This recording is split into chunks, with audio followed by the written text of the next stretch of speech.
Hello friends, स्वागत है आप सभी लोग का हमारे चैनल एग्ज़ाम्स क्रैकर्स में। फ्रेंड, हम लोग आज भारतीय संविधान एवं राज्य व्यवस्था में इम्पॉर्टेंट टॉपिक डिस्कस करने जा रहे हैं। इसका नाम है संविधान के स्रोत। तो भारतीय संविधान पे दूसरे देशों के संविधानों का क्या असर है और उनसे क्या क्या अनुच्छेद और क्या क्या टॉपिक्स लिए गए हैं, उसको हम लोग यहाँ पे डिस्कस करेंगे और जानेंगे किस किस संविधान से जो जो उसकी अच्छी चीज़ें हैं, जो उसके उस समय भारत के लिए तर्कसंगत थी, उस समय हमारे जो संविधान निर्माता थे उन्होंने वहाँ से ग्रहण किया। तो हम कंट्री वाइज, देश वाइज और जो भी प्रीवियस ईयर में पूछे गए हैं प्रश्न, उसको हम लोग यहाँ पे डिस्कस करेंगे। तो चलिए स्टार्ट करते हैं, देखते हैं आज का पहला प्रश्न। और उससे पहले फ्रेंड, चैनल को सब्सक्राइब जरूर करें और शेयर भी करिए ताकि और अधिक लोग जुड़ सके और हमें भी बेहतर वीडियो बनाने का मोटिवेशन मिलता रहे। चलिए देखते हैं आज का पहला प्रश्न। तो भारत के संविधान में उद्देशिका का विचार लिया गया है। ठीक है, उद्देशिका का विचार मतलब प्रस्तावना का विचार कहाँ से लिया गया है? इटली के संविधान से, कनाडा के संविधान से, फ्रांस के संविधान से, यूएसए के संविधान से। तो जल्दी से अपना कमेंट करके बताइए उद्देशिका का विचार कहाँ से लिया गया है। तो फ्रेंड, इसका सही आंसर क्या होगा? Option D. ठीक है, यूएसए के संविधान से। इसमें विचार की बात किया गया है, इसको ध्यान रखिएगा। एक विचार और एक दूसरा शब्द आ जाएगा इसमें। अगर विचार की जगह ऐड कर दें हम भाषा, कि उद्देशिका की भाषा कहाँ से लिया गया है, तो ये ऑप्शन चेंज हो जाएगा। ठीक है, तो उद्देशिका का विचार लिया गया था यूएसए के संविधान से, लेकिन उसकी भाषा ली गई है ऑस्ट्रेलिया के संविधान से। ठीक है, तो ये ध्यान रखिएगा, भाषा ऑस्ट्रेलिया से ली गई है, ये बिल्कुल ध्यान रखिएगा आप लोग। तो इसमें कन्फ्यूजन हो जाता है, इसलिए मैं दोबारा रिपीट कर रहा हूँ। भाषा, प्रस्तावना की भाषा ऑस्ट्रेलिया से ली गई है और प्रस्तावना का विचार है वो अमेरिका यूएसए से लिया गया है। ठीक है, चलिए अगला देखते हैं। भारतीय राजनीतिक व्यवस्था में कौन सर्वोच्च है? ठीक है, भारत की राजनीतिक जो व्यवस्था है, जो सरकार चल रही है, उसमें जो तत्व हैं अलग अलग, उसमें कौन सर्वोच्च है? सर्वोच्च न्यायालय, संसद, संविधान, धर्म। तो जल्दी से अपना आंसर कमेंट करके बताएं इसका सही आंसर क्या होगा। तो इसका सही आंसर होगा ऑप्शन सी, संविधान। तो भारत की राजनीति में जो सर्वोच्च है वो है संविधान, क्योंकि संविधान से ही सारे जो तंत्र बने हैं, जो सिस्टम है, उनको शक्ति मिलती है। ठीक है, और संविधान के हिसाब से ही नई इकाइयों का सृजन होता है और साथ ही जो अंग हैं उनके अधिकार व शक्ति प्राप्त करते हैं सारे संविधान से। तो इसलिए संविधान सर्वोच्च है। अगला देखते हैं। भारत में न्यायिक पुनरीक्षण की संकल्पना निम्न से किस देश के संविधान से ली गई है? ठीक है, न्यायिक पुनरीक्षण या फिर न्यायिक पुनर्विलोकन भी कहते हैं इसको। ठीक है, न्यायिक पुनर्विलोकन की व्यवस्था या न्यायिक पुनरीक्षण की व्यवस्था, जुडिशियल रिव्यू, किस देश से ली गई है? तो संयुक्त राज्य अमेरिका, ऑस्ट्रेलिया, ब्रिटेन और रूस। तो जल्दी से अपना आंसर कमेंट करके बताएं इसका सही आंसर क्या होगा। न्यायिक पुनरीक्षण या न्यायिक पुनर्विलोकन कई बार एग्जाम में पूछा गया है।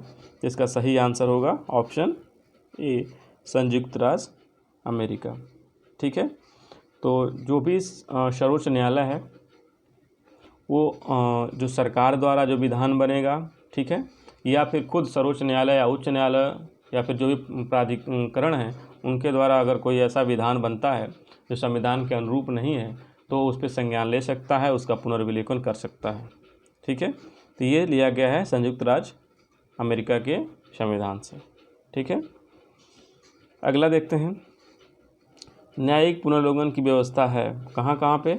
केवल भारत में, केवल यूके में, भारत और यूएसए दोनों में, केवल यूएसए में। ठीक है, तो अभी हम लोग डिस्कस कर चुके हैं, तो इसका क्लियर हो गया है, भारत और यूएसए दोनों में है न्यायिक पुनर्विलोकन की व्यवस्था। ठीक है, चलिए अगला देखते हैं। इसको दूसरे तर्कों में भी इस प्रश्न को पूछा गया है फ्रेंड, जैसे कि निम्नलिखित में से कौन सा लक्षण भारतीय परिसंघ और अमेरिकी परिसंघ में समान रूप से पाया जाता है? तो उसमें आपको ऑप्शन दे दिया जाएगा, एक ही नागरिकता, संविधान की 3 सूचियाँ, न्यायपालिका की द्वैधता या फिर न्यायिक पुनर्विलोकन। तो इस तरह से भी ये प्रश्न पूछा जा सकता है, तो आप उसके लिए भी माइंड मेकअप करके तैयार रहिए। आगे है, भारत की संघात्मक व्यवस्था निम्नलिखित में से किस देश से ली गई है? ठीक है, संघात्मक व्यवस्था, या इसको दूसरे शब्द में पूछा जाता है राज्यों का संघ। ठीक है, राज्यों का संघ। ठीक है, कई राज्य मिलके अब ये डिसाइड करेंगे, जैसे पहले होता था कि कई कबीले मिलके मानते थे कि एक क्षेत्र है, ये एक हमारा राजा होगा, तो वो सारे कबीलों का नेतृत्व करेगा। तो उसी तरह राज्य मिलके एक तरह से एक आम सहमति के बीच एक बनाते हैं कि हमारा जो देश है, हमारा जो क्षेत्र है, वो एक केंद्रीकृत संस्था उसको चलाएगी। ठीक है, और बाकी इनके अधिकार और उनके अधिकार पर्याप्त मात्रा में रहेगा, कोई दूसरे के अधिकारों में हस्तक्षेप नहीं करेगा। तो ये एक संघात्मक व्यवस्था थी। ठीक है, ये कहाँ से ली गई है? तो जल्दी से अपना आंसर कमेंट करके बताइए, इसका सही आंसर क्या होगा? तो इसका सही आंसर होगा ऑप्शन ए, कनाडा से। ठीक है, संघात्मक व्यवस्था या राज्यों का संघ दोनों कह लीजिए, दोनों तरह से भी प्रश्न पूछे गए हैं, तो ये कनाडा के संविधान से लिया गया है। ठीक है, चलिए आगे देखते हैं। भारतीय संसद प्रणाली ब्रिटिश संसदीय प्रणाली से किस बात से भिन्न है कि भारत में? ठीक है, तो ब्रिटिश के जो संविधान है या उसकी जो प्रणाली है, उससे भारत के संबंध में तुलना करके कई बार प्रश्न पूछे गए हैं। तो इसमें आपको 3 टॉपिक ईजिली मिल जाएंगे, बाकी आगे टॉपिक आएंगे हम लोग उसको डिस्कस कर लेंगे। वास्तविक और नाम मात्र दोनों प्रकार की कार्यपालिका है यहाँ पे, ये कह रहा है। दूसरा है सामूहिक उत्तरदायित्व की प्रणाली है। तीसरा द्विसदनीय विधायिका है, और डी न्यायिक पुनर्विलोकन की प्रणाली है।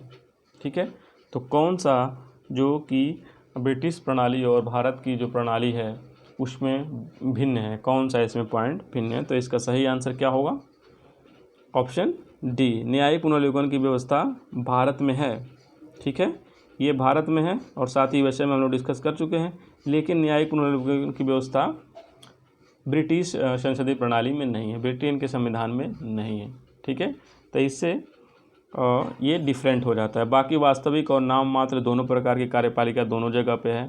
ठीक है, और सामूहिक उत्तरदायित्व की प्रणाली भी है, जैसे संसद के प्रति लोकसभा और राज्यसभा जिम्मेदार होते हैं।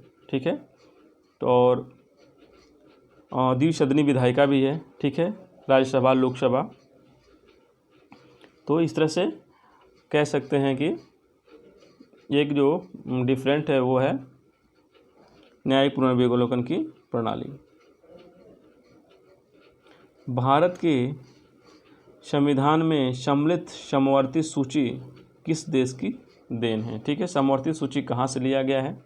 ये भी कई बार पूछा गया फ्रेंड, कई बार एग्जाम में इसको पूछा गया है। तो जल्दी से अपना आंसर कमेंट करके बताएं, इसका सही आंसर क्या होगा? ठीक है, समवर्ती सूची या उभयनिष्ठ सूची भी कहा जाता है इसको। तो इसका सही आंसर होगा ऑप्शन सी, ऑस्ट्रेलिया। तो ऑस्ट्रेलिया के संविधान से समवर्ती सूची का जो विचार है वो हमारे निर्माताओं ने वहाँ से लिया था। ठीक है, ये इसलिए लिया गया था कि अगर केंद्र और राज्यों के बीच किसी पॉइंट पे लेकर टकराव होगा तो वो बार बार स्थिति बनेगी, इसलिए विषयों को एक अलग सूची बना के डाल दिया गया कि इस पे आप दोनों लोग सहमति से या फिर आपस में अलग अलग कानून बना सकते हैं। और बाद में कानून जो अगर एक ही विषय पे 2 कानून बनाएंगे राज्य और केंद्र, तो वहाँ पे केंद्र को मान्यता दी जाएगी, लेकिन फिर भी एक उभयनिष्ठ सूची बना दी गई ताकि संबंधों में टकराव न हो। ठीक है, और इसे 7वीं अनुसूची में शामिल किया गया है। और ऑस्ट्रेलिया के जो संविधान है उससे और भी पॉइंट्स लिए गए हैं जो इम्पोर्टेंट हैं, जैसे केंद्र राज्य संबंध लिए गए हैं, प्रस्तावना की भाषा हम लोग डिस्कस कर चुके हैं, और शक्तियों का विभाजन तो सूची में है ही है। ठीक है, चलिए अगला देखते हैं। भारतीय संविधान में राज्य के नीति निर्देशक तत्वों की संकल्पना किस देश के संविधान पर आधारित है? ठीक है, नीति निर्देशक तत्वों की संकल्पना कहाँ से ली गई है? ठीक है, जल्दी से अपना आंसर कमेंट करके बताइए, ये भी कई बार एग्जाम में पूछा गया है। तो नीति निर्देशक जो तत्व हैं वो लिए गए हैं आयरलैंड के संविधान से, ऑप्शन बी आयरलैंड। ठीक है, इसको ध्यान रखिएगा। अगला देखते हैं, निम्नलिखित में से कौन सा कथन सत्य है? एक इसमें सत्य है, वो आपको बताना है, 3 इसमें गलत है। संयुक्त राज्य अमेरिका में सरकार की संघीय प्रणाली है। फ्रांस में सरकार की संघीय प्रणाली है। पाकिस्तान में प्रधानमंत्री की नियुक्ति वहाँ की जनता के द्वारा होती है। भारत में सरकार की संघीय और एकात्मक दोनों प्रकार की प्रणाली है। ठीक है, जल्दी से अपना आंसर कमेंट करके बताइए इसका सही आंसर क्या होगा। तो कौन सा इसमें एक कथन सही है, तो इसका सही कथन होगा ऑप्शन ए। संयुक्त राज्य अमेरिका में सरकार की संघीय प्रणाली है। ठीक है, ये क्लियर है। बाकी डी वाला ऑप्शन थोड़ा कंफ्यूज करता है। भारत की संघीय और एकात्मक दोनों प्रकार की प्रणाली है। ठीक है, तो इसमें थोड़ा कन्फ्यूजन आता है, लेकिन भारतीय संविधान को एकात्मक प्रणाली का लक्षण लिए हुए मूल रूप से संघीय संविधान माना जाता है। ठीक है, एकात्मक प्रणाली का लक्षण लिए हुए मूल रूप से संघीय संविधान माना जाता है। ठीक है, तो ये ध्यान रखिएगा, ये दोनों प्रकार नहीं, बस एक ही है कि इसमें लक्षण है एकात्मक के, लेकिन है वो मूल रूप से संघीय। ठीक है, तो इस तरह इसलिए ये ऑप्शन इसमें असत्य हो जाता है। चलिए अगला देखते हैं। राज्यसभा के गठन में प्रतिभा, अनुभव, सेवा को प्रतिनिधित्व देने में भारतीय संविधान निर्माता निम्नांकित उदाहरण से प्रभावित थे। ठीक है, तो राज्यसभा में जो सदस्यों का निर्वाचन था वो उनके प्रतिभा, अनुभव और सेवा के आधार पर किया जाता है। आप लोग को पता है, कुछ मनोनयन होता है राष्ट्रपति के द्वारा और उनका चयन होता है, निर्वाचित होते हैं वो। तो ये कहाँ से लिया गया है इसका विचार? कनाडा, आयरिश गणतंत्र, संयुक्त राज्य अमेरिका, ऑस्ट्रेलिया। जल्दी से अपना आंसर कमेंट करके बताइए इसका सही आंसर क्या होगा। तो फ्रेंड इसका सही आंसर होगा ऑप्शन बी, आयरिश गणतंत्र। ठीक है, तो आयरिश गणतंत्र से ही साहित्य, कला, विज्ञान, समाज सेवा में योगदान के आधार पर राज्यसभा में सदस्यों का मनोनयन होता है। तो ये आयरिश गणतंत्र के हिसाब से ही होता है, वहाँ से ये प्रावधान लिया गया है। अगला देखते हैं, निम्नलिखित कूटों में से कौन सा एक कूट सही सुमेलित नहीं है? ठीक है, शासन की संसदीय प्रणाली ग्रेट ब्रिटेन, आपात उपबंध जर्मनी का संविधान, मूल अधिकार सोवियत संघ, राज्यों के नीति निर्देशक आयरलैंड। ठीक है, तो इसमें एक मिसमैच है, उसको आपको बताना है।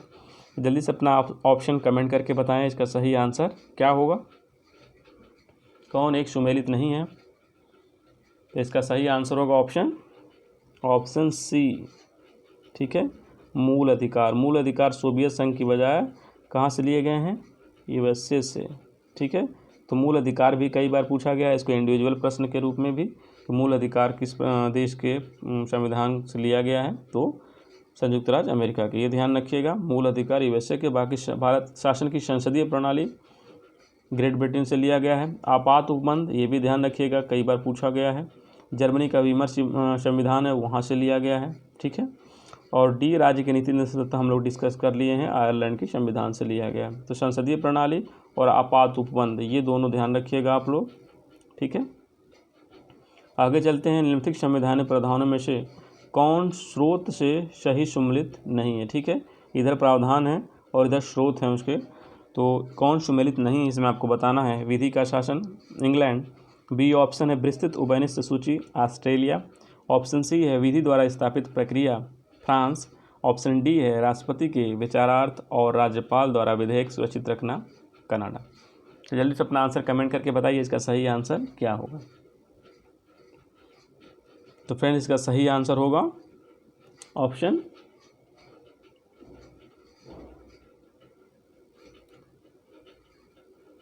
सी।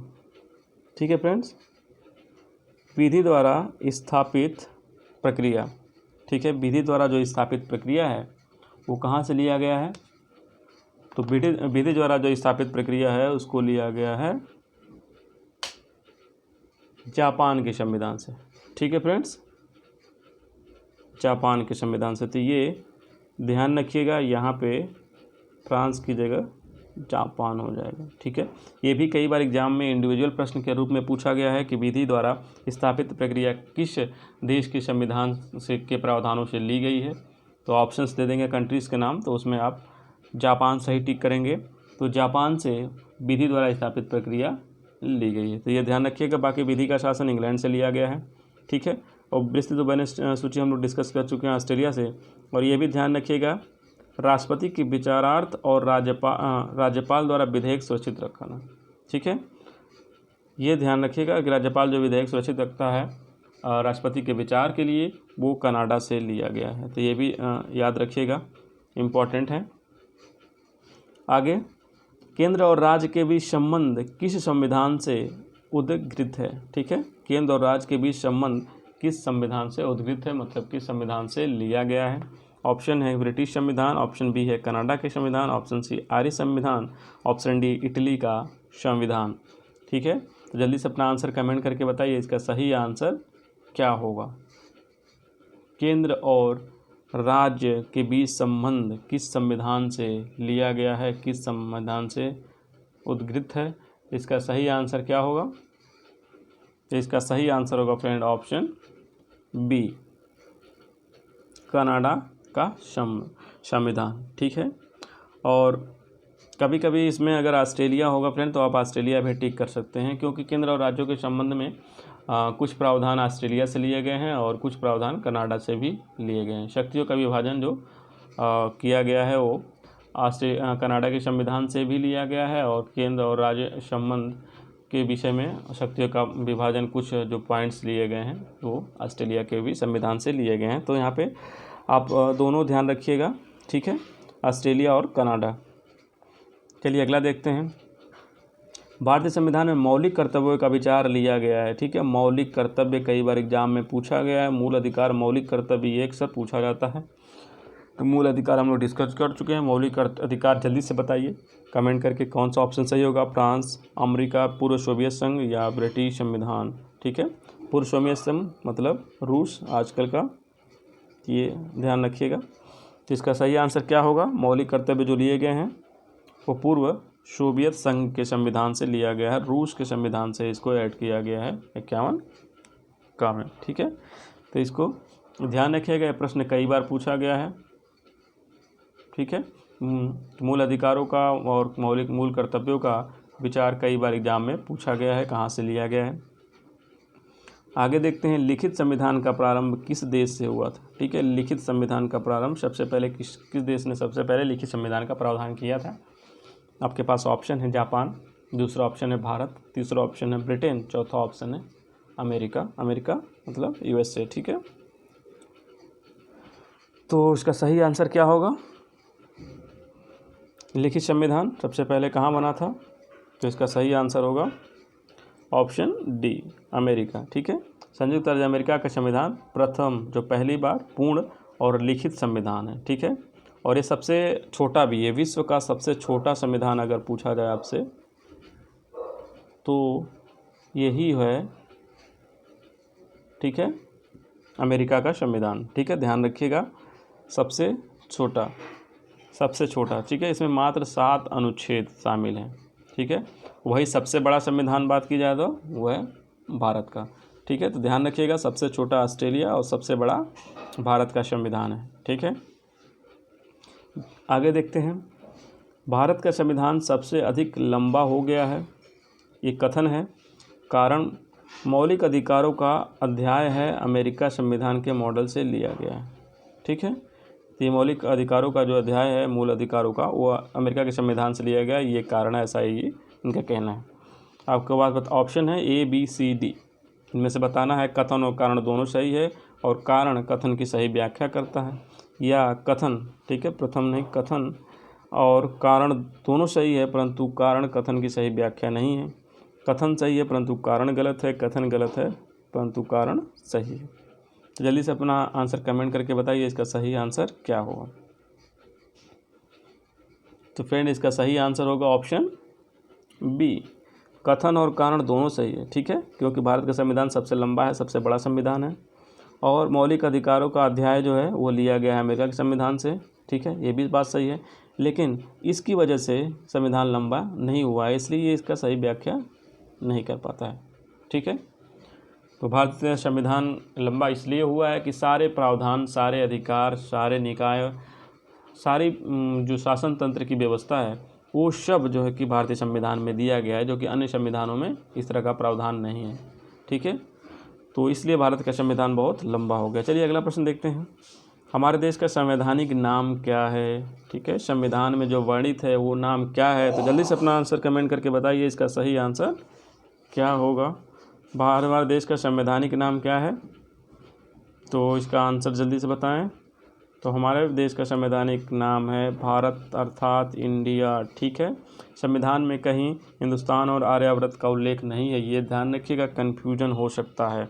ठीक है, तो देश का संवैधानिक नाम है भारत अर्थात इंडिया, हम भारत के लोग। ठीक है, आगे देखते हैं। संविधान की संरचना की परिकल्पना का उद्भव सबसे पहले कहाँ हुआ था? ठीक है, परिकल्पना का उद्भव सबसे पहले कहाँ हुआ था? America, France, Britain, Switzerland. जल्दी से अपना आंसर कमेंट करके बताइए, इसका सही आंसर क्या होगा। संविधान की संरचना का पहली बार किसने कहाँ पे सबसे पहले कहाँ हुआ था, किस देश ने इसका सबसे पहली बार एक जिक्र किया था या एक तंत्र विकसित करने का प्रयास किया था? तो इसका सही आंसर होगा ऑप्शन सी, ब्रिटेन। ठीक है, 1608 ईस्वी में फ्रेंड ब्रिटेन द्वारा अमेरिका शासित प्रदेश में एक इस तरह की परिकल्पना रखी गई थी, तो इसको ध्यान रखिएगा। ब्रिटेन में सबसे पहले संविधान का सिद्धांत या संविधान की एक रूपरेखा है वो रखी गई थी। अगला देखते हैं। भारतीय प्रशासनिक ढांचा का मॉडल निम्नलिखित में से किस देश से लिया गया है? ठीक है, जो भारत का प्रशासनिक ढांचा है, ठीक है, जो शासन करने का तरीका है, वो कहाँ से लिया गया है? संयुक्त राज्य अमेरिका, कनाडा, ग्रेट ब्रिटेन, रूस। ठीक है, जो एडमिनिस्ट्रेशन है, हमारे अधिकारी हैं, ठीक है, जो परीक्षाएं हैं, जो एक तरह से डिपार्टमेंट हैं अलग अलग, जो प्रशासन हमारा है, वो मॉडल कहाँ से लिया गया है? इसका सही आंसर होगा ऑप्शन सी, ग्रेट ब्रिटेन से। ठीक है फ्रेंड, तो ग्रेट ब्रिटेन से इस प्रशासनिक ढांचा का जो मॉडल लिया गया है, तो ये भी ध्यान रखिएगा, एग्जाम में पूछा गया है। अगला है, निम्नलिखित में से भारतीय संविधान के ऊपर सबसे अधिक किस का प्रभाव पड़ा है? ठीक है, किस प्रावधान का, किस संविधान का प्रभाव पड़ा है सबसे ज़्यादा? ब्रिटिश संविधान का, यूएसए संविधान का, भारत सरकार अधिनियम 1935 का, संयुक्त राज्य चार्टर का। ठीक है, तो जल्दी से अपना आंसर कमेंट करके बताइए, इसका सही आंसर क्या होगा। तो फ्रेंड, इसका सही आंसर होगा ऑप्शन सी, भारत सरकार अधिनियम 1935 का। ठीक है, तो इसमें जो प्रावधान है वो आधे से ज़्यादा इसी अधिनियम से लिए गए हैं। ठीक है, भारतीय संविधान में तो सबसे अधिक प्रभाव इसी का माना जाता है, भारत सरकार अधिनियम 1935 का, क्योंकि आधे से ज़्यादा अनुच्छेद या प्रावधान है वो इसी अधिनियम से लिए गए, 1935 के अधिनियम से लिया गया। ठीक है फ्रेंड्स, तो फ्रेंड आज का वीडियो कैसा लगा कमेंट करके ज़रूर बताइए, और चैनल को सब्सक्राइब जरूर करें और साथ ही साथ शेयर भी करिए। और थैंक यू फ्रेंड्स, मिलते हैं नेक्स्ट वीडियो में।